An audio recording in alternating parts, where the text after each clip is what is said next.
Ustadz, apakah ain itu bisa juga menimpa harta kita? Harta, Ustadz. Misalnya ada orang yang memuji kemewahan rumah kita, segala macam pujian ia lontarkan tanpa menyebutkan nama Allah, dan tiba-tiba selang beberapa hari rumah yang dapat pujian ini tadi terkena musibah, misalnya kemalingan, terbakar atau terbakar. Bukan rumah aja Ustadz, misalnya kayak toko usaha kita, sering orang bilang misalnya laris ya tokonya, banyak pelanggannya dan lain-lain. Apakah hal tersebut bisa terkena ain juga Ustadz selain manusia? Mohon penjelasannya Ustadz. Jazakallahu khairan, barakallahu fiik. Salah satu penyakit yang ada di dalam jiwa kita adalah penyakit ain, jemaah. Sampai Nabi mengatakan al-ainul haq. Ain itu benar. Kalau ada sesuatu yang bisa keluar dari takdir Allah, ya ain, jemaah. Di zaman Nabi Shallallahu Alaihi Wasallam ada seorang sahabat yang menularkan penyakit itu kepada sahabat yang lain. Jadi ain ini bisa menghinggapi kepada korbannya, baik si korbannya atau yang berkaitan dengan korbannya, entah anak korban, keluarganya, bahkan sampai ke harta-harta jamaah. Dan ini kejadian, cerita ini kejadian kepada saya pribadi. Di Yaman banyak orang yang punya penyakit ain jamaah, sehingga di sana itu udah ma'ruf orang yang memiliki kelebihan dalam segi hafalan pun kena penyakit ain jamaah. Kawan kita Masya Allah hafalannya, kalau kita bilang dia Sahih Imam Bukhari lah gitu jamaah. Dia hafal Quran masih muda, dia hafal Sahih Bukhari, dia Sahih Muslim hafal, Sunan Tirmizi hafal, semua kitab dia hafal jamaah. Hafalannya bukan hafalan-hafalan biasa, enggak ya, 10 lembar sebelumnya Sahih Bukhari, hadis yang keberapa tahu ya. Ngeri nggak itu? Sebutkan Sahih Bukhari hadis ke 600 misalnya, tahu. Saking cerdasnya jemaah, lewatlah orang yang punya penyakit ain ya. Cuman tersebut sama dia, cerdas sekali ya, paten kali. Besok gila, stres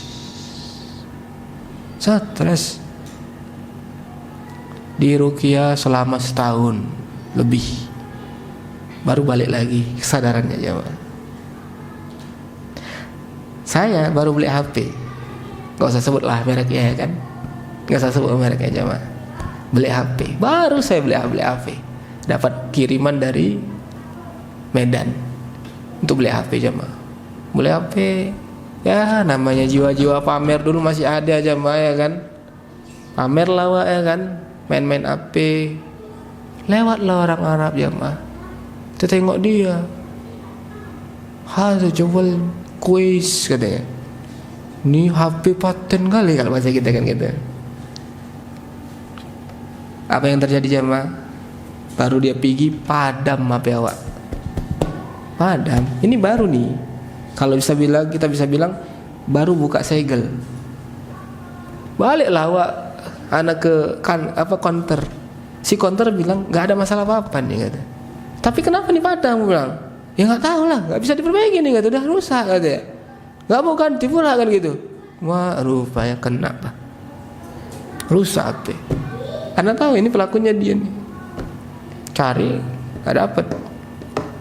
Makanya seperti itu bahayanya jemaah. Kalau Anda melihat kenikmatan orang lain tapi Anda lupa menyebut nama Allah.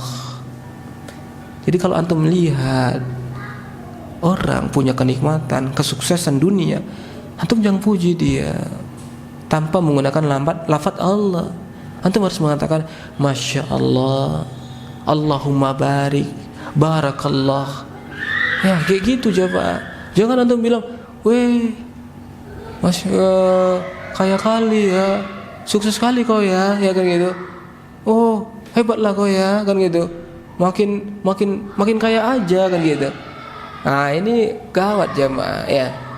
Dan kita juga tak kala kita dipuji seperti itu, Kita harus takut, kita khawatir jemaah.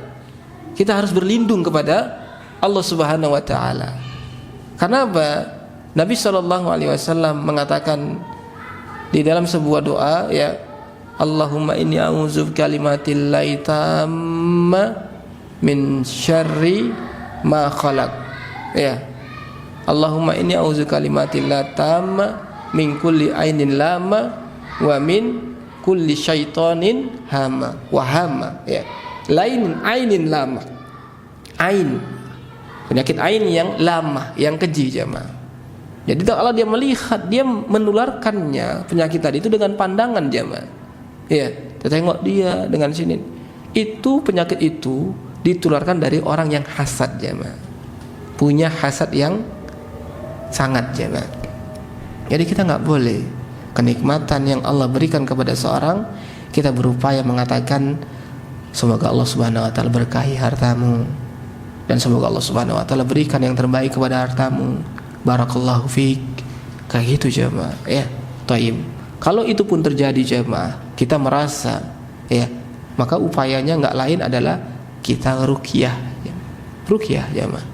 Ruqyah itu dengan ayat-ayat Al-Qur'an, ya. Ruqyah rumah kita baca rumah kita jemaah, ya.